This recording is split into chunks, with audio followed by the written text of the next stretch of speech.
All right, here we go. I'm so excited about today because I love these people who we're sitting here with. I can't wait to introduce you. I'm going to start by just introducing myself. My name is Lara Barr. I'm the owner and founder of Emerging Educational Consulting.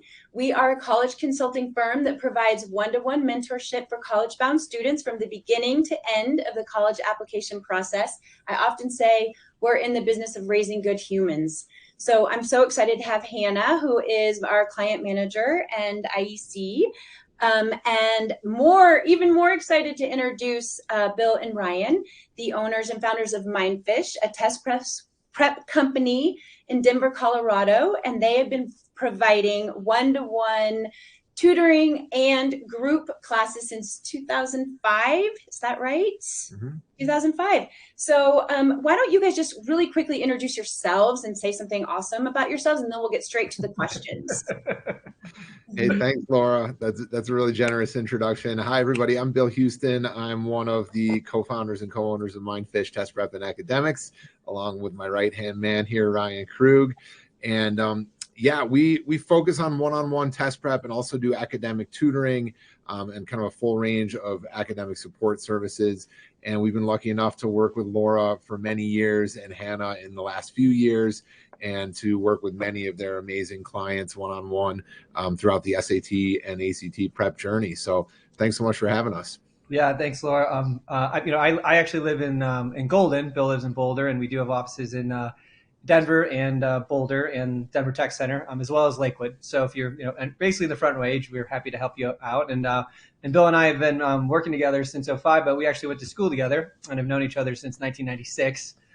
So good friends and great business partners. So happy to help you guys out with anything you need in that test prep and academic space. I always have to tell the story because it's the story I tell my clients quite a bit. Back in the early days, you guys took me out for sushi and you tried to pay the bill.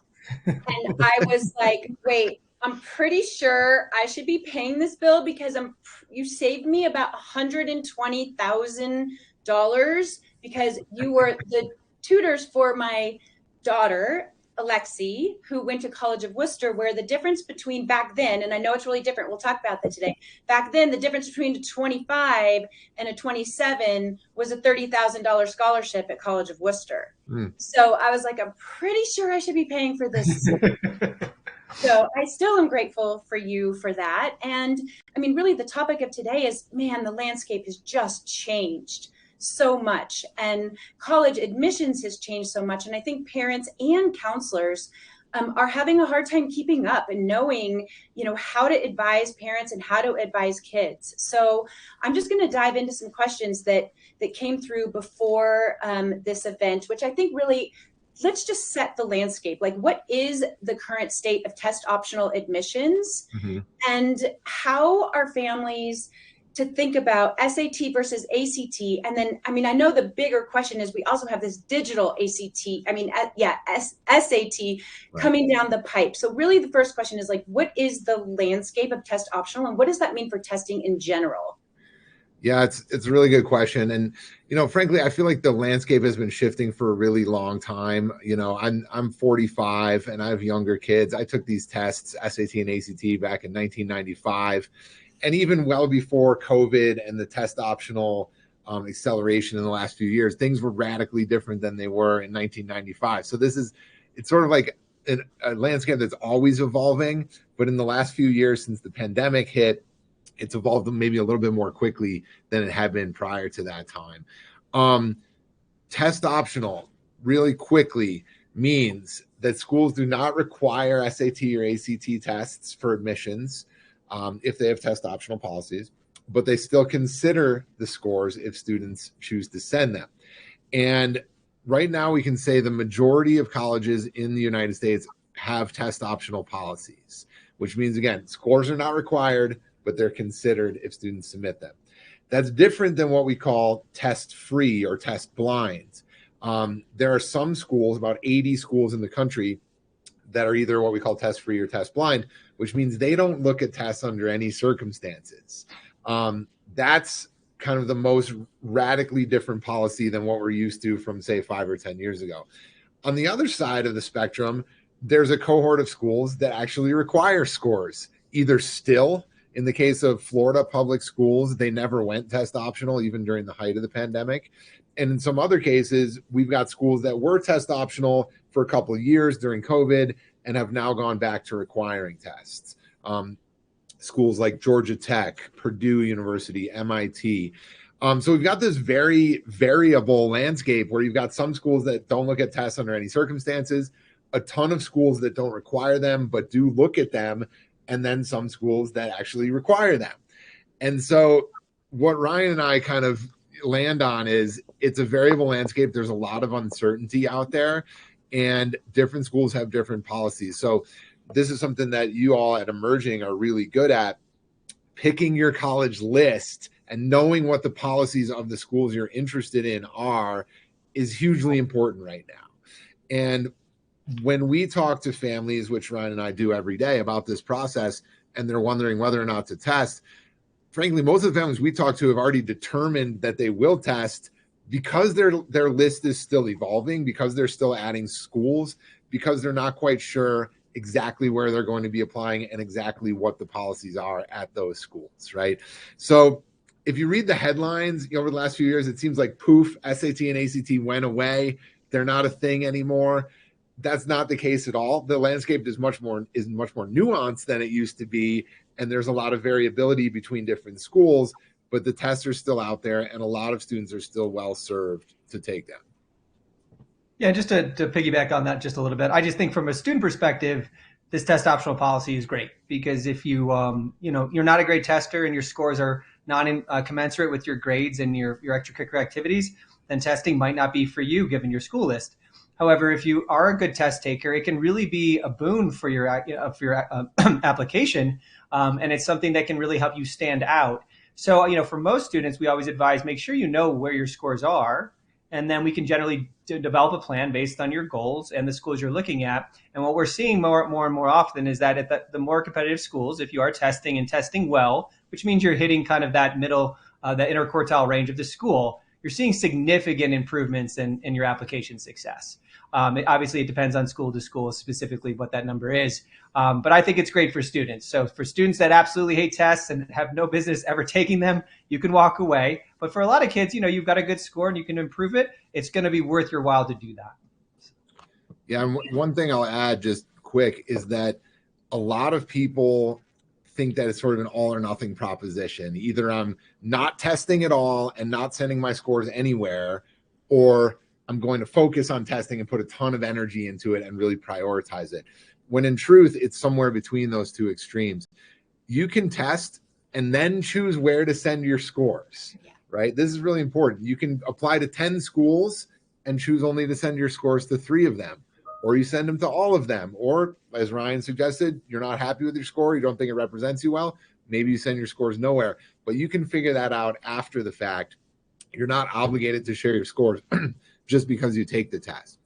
And one other thing I'd throw out there, you mentioned your daughter's scholarship at Worcester, which is amazing. Some schools still look at test scores for scholarships. Other schools don't, right? And that's just another example of this variable landscape.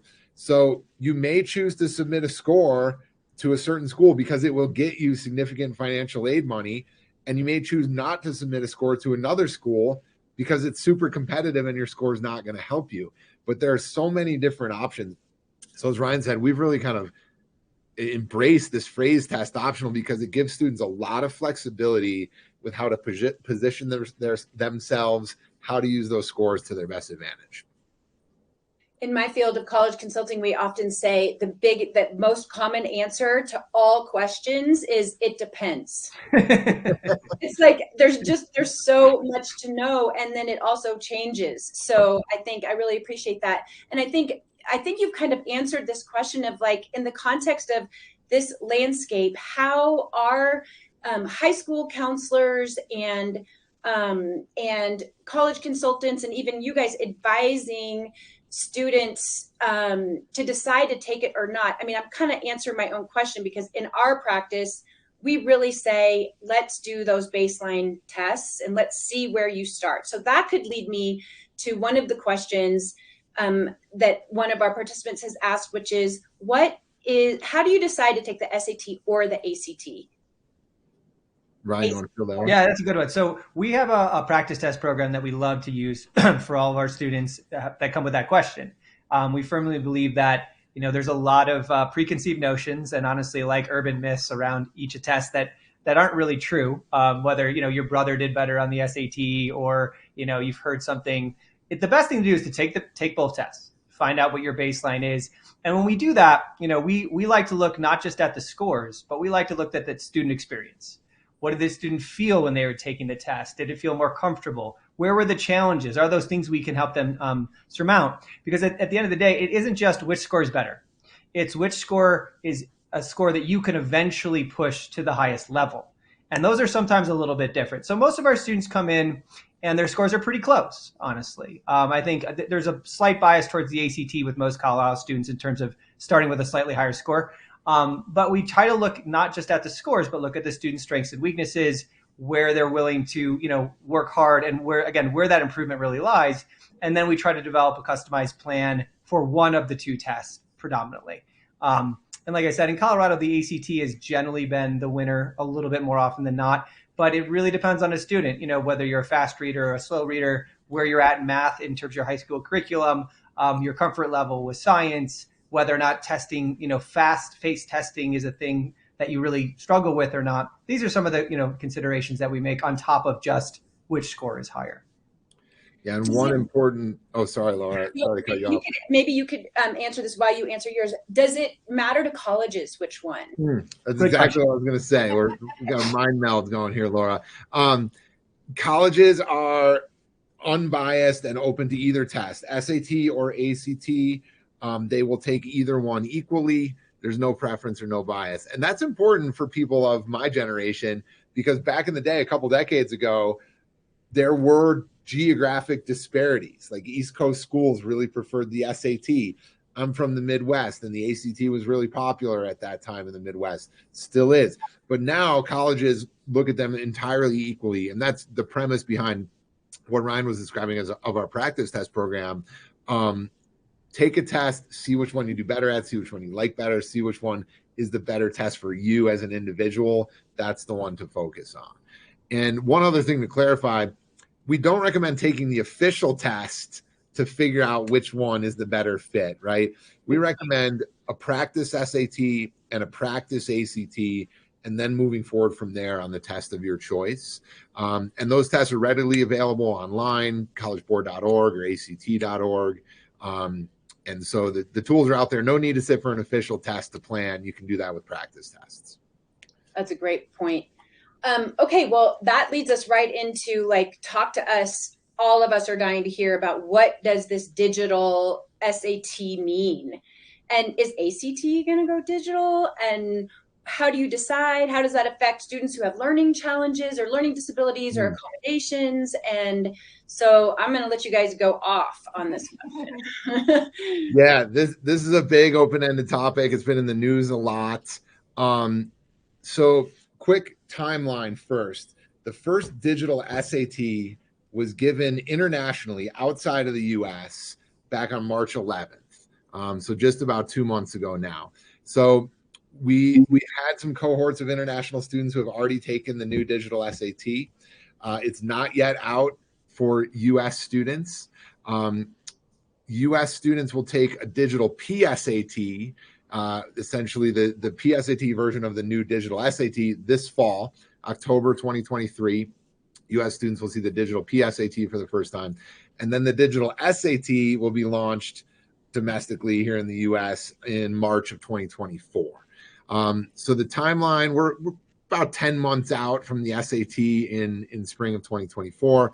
And again, juniors here in the US will take the digital PSAT this fall. Interesting question about the ACT, Laura. The ACT has been digital internationally for a while. I don't remember how long, but at least 5 to 7 years. And they had plans to move to a digital test in the States earlier than the SAT did even, and they kind of got scrapped towards the beginning of COVID. So we're not sure if and when the ACT will adapt and move into the digital space. I think they probably will at some point, but truth be told, the College Board, which runs the SAT, and the ACT are sort of competing entities, and they have different opinions about a lot of stuff, as you can imagine, like the Coke and Pepsi of the testing world.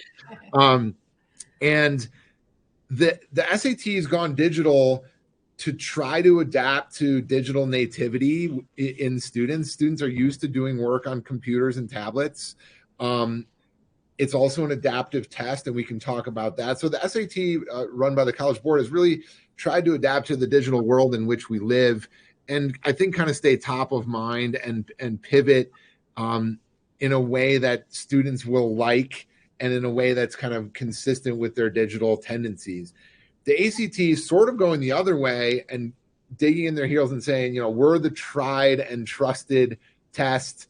Universities and schools already know what we do. So they're taking a more conservative approach and not pushing any changes too quickly. And those are sort of the two competing poles of this dynamic.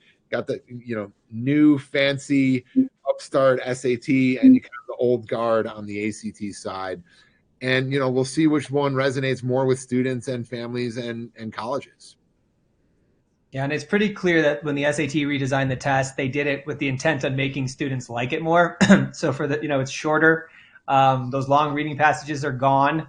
And so I think most students' experience is they're going to come out and go, I like the SAT more. And, and to be honest, I think a lot of kids like the SAT more than the ACT because it is less time intensive anyway.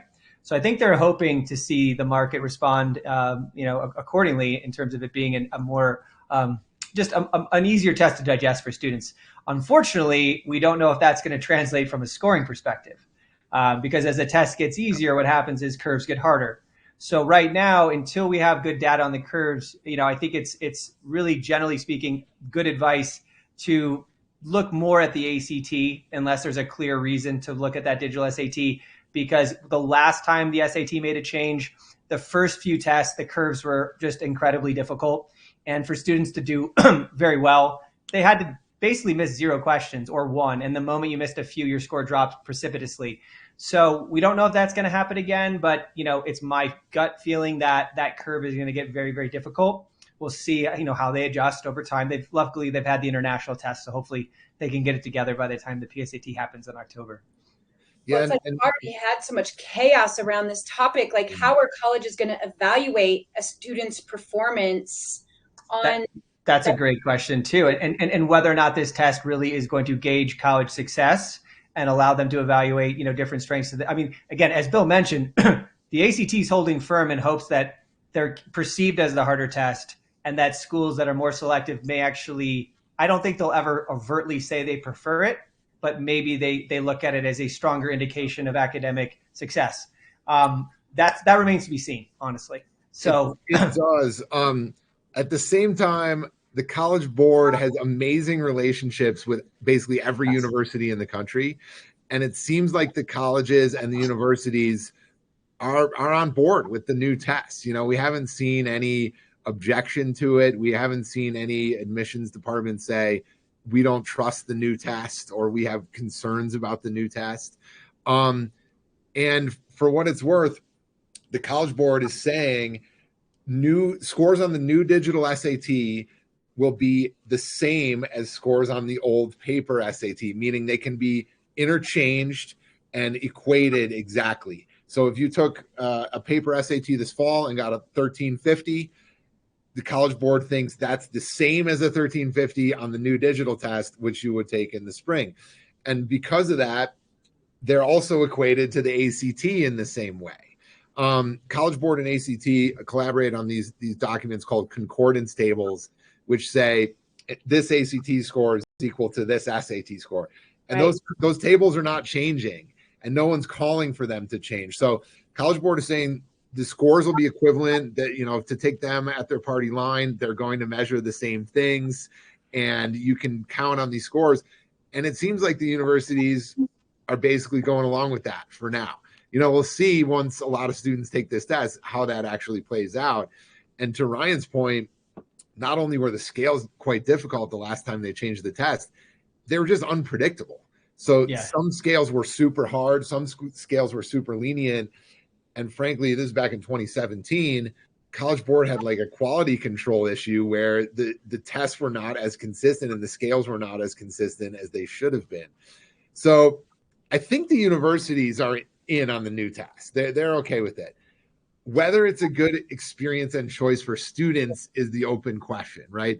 Whether you as a student want to take the very first digital SAT that's offered in America next March and hope that the scale is good and hope that it's the same as what you prepped for, or go with a test that's more consistent and more of a known quantity in the ACT, that to me is the big question for our students and families.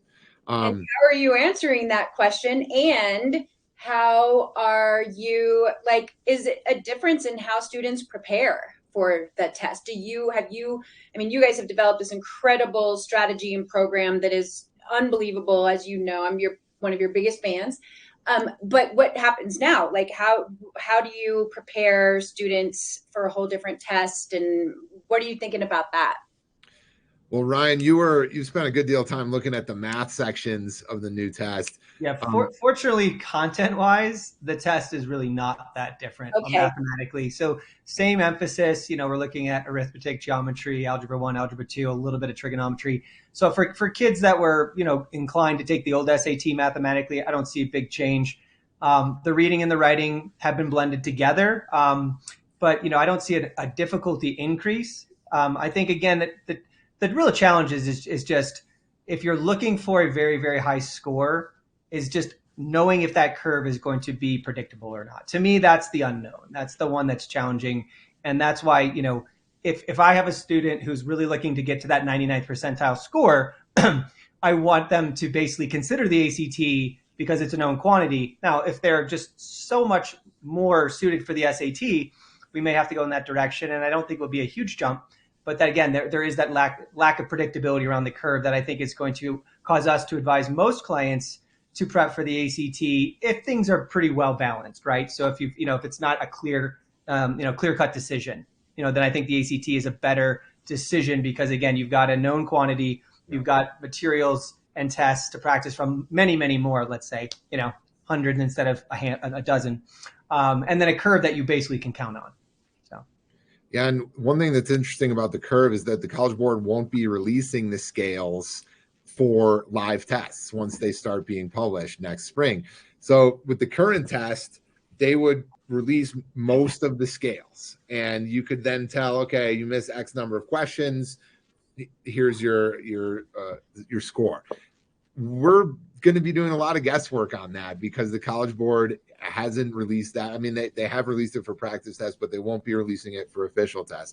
So the scales, as Ryan said, are sort of a black box. A lot of the content will be pretty similar. We think the biggest difference, and it's not just us who thinks this, but the biggest difference is the digital platform itself. Students are taking this test on a computer or on a tablet through the College Board's app, which is called Blue Book. And that's just a radically different experience than taking it with paper and pencil. And so the biggest change in prepping is prepping on that platform, learning how to use the tools on that platform. For example, there's an embedded calculator and highlighters and this kind of thing, which are potentially powerful tools for students. So learning that platform, learning how to think in that modality is huge. And that's sort of the biggest challenge for prepping for the future. To go back to the math that Ryan was referring to, just imagine you're on a laptop computer doing a math question. You can't write on the computer. So you've got scratch paper in front of you, but the problem's up here on your screen. That's just a very different mode of thought than if you're doing it on paper and marking up the actual diagram or question with your pencil. So that's something we're working on every day right now. The College Board has released 4 tests on their Blue Book platform. There's sort of like a frenzy of third-party companies writing their own content, including us, to adapt to this. And luckily the timeline is kind of nice. We've got the PSAT in October. We will prep some students for that test this summer for sure. But the main work is end of this calendar year and the beginning of 2024 when students need to prep for that March test or beyond. One other note, Laura, you mentioned accommodations, and that's an important question on the new test. historically, we have many more students with accommodations who succeed on the ACT than we do on the SAT. Ryan said our practice as a whole focuses on the ACT a little bit more, and that's definitely true. But our students who get extra time or other accommodations thrive on the ACT because accommodations are a total game changer on that test. That's historically been the case. But the new SAT has some interesting features. For example, you can get accommodations on the new digital SAT math, but not on the verbal section. And because it's a computerized test and delivered digitally, the accommodations can be very specific for different students. We have an in-house accommodations and neurodivergent diversity person here at Mindfish, and she's like really excited to figure out how the accommodations work on the new SAT. Potentially, there's some really powerful opportunities there for students who get accommodations. We'll see how it plays out. Great, I love that. Okay, what about the writing portion and AP exams, and how do AP exams fit into the test optional landscape? In my world, Good I question. hear quite a bit about how the AP tests are going to become way more important in weighing kind of college readiness. And actually, we haven't talked about this ever. So I'm curious, just for me. I'll jump on this one. You saw me perk up when you said that. I'm like, ooh, where's it going? So a few minutes ago, I said you've got test-free schools, test-optional schools, and test-required schools, right? Well, there's a fourth category that we call test-flexible. And ACTs are a big part of test-flexible admissions. What test-flexible means is, I'm being kind of flippant right now with the schools are like, well, you don't have to send your scores, but if you have some scores and you want to send them, we would like that, right? So University of Michigan, I don't think it's technically test flexible, but they say they want AP scores from their applicants. And there are other schools that say, we don't require the SAT or ACT, but we'd love to see your AP scores. Specifically, internationally, schools in the UK, for example, if you don't send an SAT or an ACT, they actually require AP scores in a lot of cases. So you're absolutely right. Whoever asked that question, it's a great one. In this changed landscape of SAT and ACT requirements, AP scores are taking a little bit more precedence. I heard from someone on good faith in the admissions department at the UCs, University of California schools that are actually test blind or test free, that they still actually love to see AP scores for their students and use them for placement. So APs, yes, they've kind of ascended in this world. And by the way, the College Board loves that because they also own and operate the APs. So if SAT is diminishing a little bit, College Board is very excited that APs are ascending at this point. To add to that really quick, I think, when you look at the admissions process, and you understand that you're really competing against the cohort of students at your own school and your own, region, I think it's very important to look at it as an opportunity. You may be in a class with that's an AP class where most kids don't do well. That's an opportunity for a student to go and self-study and push that score to a 4 or 5 and stand out above their peers. So I think it's really not just an important component of the admission cycle, but it's a great way to stand out academically in a world where, getting an A is not necessarily going to make or break against your other students in your cohort. Yeah, and to piggyback on that, APs are extremely ubiquitous right now. So many students are taking AP classes around the country, but not everyone's necessarily taking the AP test. And to Ryan's point, not everybody's excelling on the AP test. So not to sound old, but back in my day in the 90s, if you took APs, there was kind of an assumption that you were a high achieving student. Now, many, many students are taking APs, but if you're the student who gets a 5 on that test, colleges still take note of that for sure. Absolutely. I get that. I mean, it's a question I get all the time. Like, should I be studying? Should I study? Yes. Should I study? Well, anyway, I was like, just to be, again, a good human and a learner, you might want to study and prepare. And if you do well, then it will benefit you at the bottom line, right? And make you stand out. Okay, we have 1 minute. It's not going to be enough time. What about writing in ChatGPT? What are you hearing? Anything about that? Colleges saying I'll let you hit this one, Bill. This is not really a 1 minute topic because we I can know, have the rest of the I day. know. Just something. Let me just say this: 1 minute, students, don't use ChatGPT to write your college essays. That's my 1 minute takeaway. There's all this stuff in the news that people can't tell if it's, a human generated essay or if it's a ChatGPT essay. That may be true on some level, but if you just have ChatGPT write your college essay, it will not serve you well. I can guarantee you that. And the technology that's designed to determine whether it is or isn't is constantly improving. And you have no idea what top schools are going to be using to make those determinations. So whatever you think you know, you don't. There's going to be more technology coming out to determine whether or not it is written by the student. I guarantee it. And Laura, I go back to what you said about being a good human. Your college essay is a chance to show who you are and why you're an inspired and inspiring person. And it's a very personal and very creative journey of discovery for a lot of students. It's an opportunity to tell the schools your story. Now, I've heard other people say, well, you could maybe use ChatGPT as like a framework for the essay and then like add on your own personal story. And I read this morning an article in the New York Times about artists who are using ChatGPT as like part of their palette, right? Part of their toolkit. There's some merit in that, but right now, I urge students to write their own college essays and to do so in a really thoughtful and personal way. It will be worth it. It really will. I love that. And I think that's where our emerging, like I think so much a part of what we do at that very last, when we're writing that personal statement, it is like this statement of what are these pieces of me that the college admissions can't see. And I wrote a blog recently, is ChatGPT still doesn't know our heart.